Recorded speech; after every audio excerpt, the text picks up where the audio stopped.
The past few months have created a wedge formation in the indexes.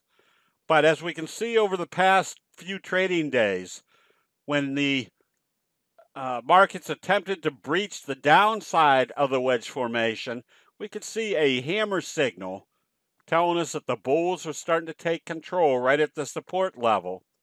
And from that point, the bulls were in control to the point where they broke it out, not only through the 50-day moving average, but also the top of this wedge formation, telling us there was a new dynamic in this market.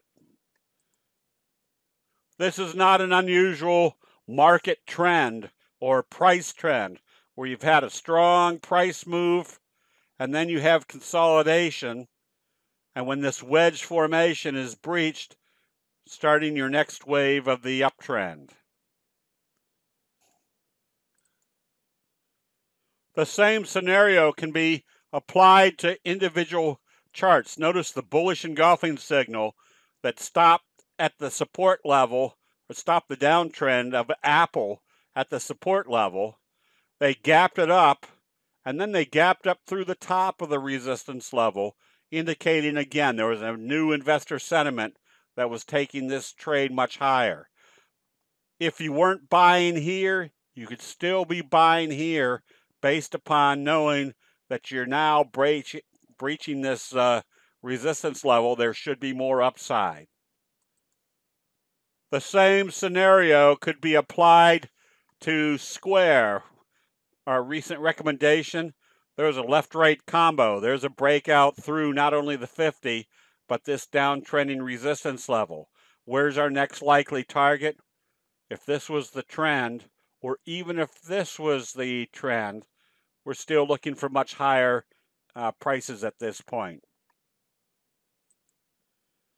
Knowing that the wedge formation was telling us that the markets were not selling off, we could take advantage of individual stock charts, such as our recommendation on CRZO.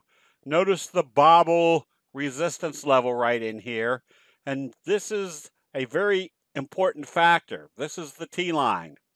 Notice what was happening right here. This is what we call the T-line crunch, that the resistance at the 200-day moving average was still in play because they couldn't close it below the T-line.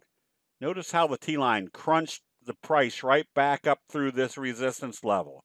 So even if you didn't get into this position early, you could buy right here knowing that the T-line crunch was telling you there was a new dynamic, that there's still a strong uptrend in this stock price. Candlestick analysis is merely the graphic depiction of human nature, and human nature works the same way time after time.